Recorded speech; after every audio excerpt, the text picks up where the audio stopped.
बर्फ का गोला। बर्फ के गोले का नाम सुनकर मुंह में पानी आ जाता है ना। चलो तुम्हें बर्फ के गोले की एक कहानी सुनाता हूँ। एक गरीब लड़की सपना अपनी माँ के साथ एक गांव में रहती थी। उनके पास ठीक से खाना खाने के लिए पैसे भी नहीं थे। वे रात दिन मेहनत करके किसी तरह अपना जीवन बिता रही थी। उनके घर के सामने से रोज एक बर्फ के गोले वाला गुजरता था। सपना रोज उसको देखती थी और सोचती थी कि काश उसके पास भी पैसे होते तो वह भी बर्फ का गोला खा सकती थी। जब आसपास के बच्चे बर्फ का गोला लेकर चूसते थे तो उसके मुंह में भी पानी आ जाता था, लेकिन सपना कभी भी निराश नहीं होती थी। उसे विश्वास था कि एक दिन वह भी बर्फ का गोला जरूर खाएगी। बर्फ के गोले वाला सपना को देखा करता था। एक दिन उसने सपना को अपने पास बुलाया और बोला, बेटी तुमको गोला बहुत अच्छा लगता है ना? जी हाँ, पर मेरे पास पैसे नहीं हैं खरीदने के लिए, सपना ने कहा। सपना कोई बात नहीं, ये लो गोला, इस गोले को इस डिब्बे में रख लो।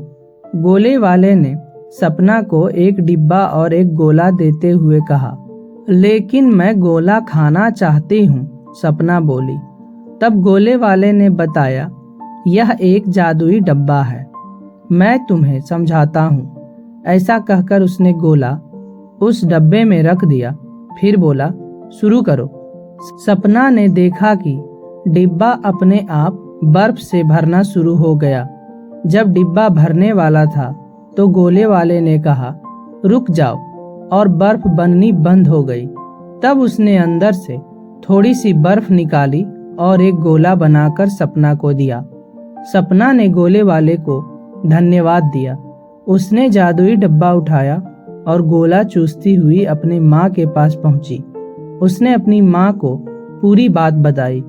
उसके बाद जब भी उन दोनों का मन करता था वे बर्फ बनाती थी और जी भर कर गोला खाती थी। एक बार सपना और उसकी माँ घूमने गए। डिब्बा उनके साथ ही था। वे दोनों एक बड़े से मैदान में जाकर बैठ गई और खेलने लगी। सपना के साथ उसकी कुछ सहेलियां भी थी। उसकी माँ ने सोचा कि सबको बर्फ के गोले खिलाऊंगी तो सब बच्चे खुश हो जाएंगे। इसलिए उन्होंने डिब्बे से कहा, शुरू करो। इतना कहते ही डिब्बे में बर्फ भरनी शुरू हो गई। सपना अपनी सहेलियों के साथ खेल रही थी। खेलते खेलते वह काफी दूर निकल आई।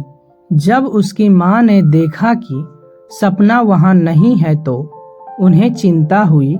वे सपना को ढूंढने निकल पड़ी।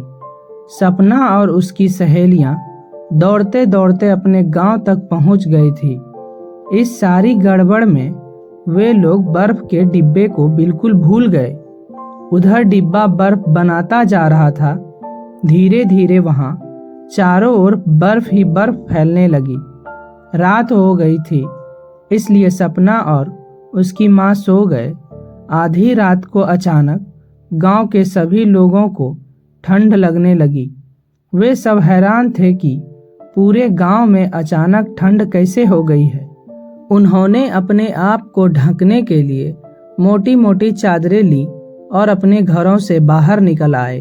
सब गांव वाले सपना और उसकी माँ बाहर निकले तो उनको कुछ दूरी पर बर्फ का एक ऊंचा पहाड़ दिखाई दिया। बर्फ का पहाड़ और उनके गांव में उनको कुछ समझ ही नहीं आ रहा था। तभी सपना चिल्लाई, मेरा बर्फ का डब्बा। वह मैदान की ओर दौड़ पड़ी। वहां जाकर सब लोगों ने देखा कि बर्फ का एक पहाड़ धीरे धीरे और ऊंचा होता जा रहा है। यदि बर्फ थोड़ी और बढ़ जाती तो शायद नीचे गिरने लगती और उनके घर बर्फ के नीचे दब जाते। सपना का बर्फ का डब्बा भी बर्फ के अंदर कहीं दब गया था। सपना ने जोर से चिल्लाकर कहा, रुक जाओ, और अचानक पहाड़ ऊंचा होना बंद हो गया। वह पहाड़ आज भी वहीं खड़ा है। सपना का गांव एक खूबसूरत पहाड़ी गांव बन गया है। सपना शायद आज भी अपनी माँ के साथ वहीं रहती हो। दूर दूर से पर्यटक वहाँ घूमने आते हैं। यदि तुम्हें कभी मौका मिले तो वहाँ जरूर जाना सपना से मिलने। धन्यवाद।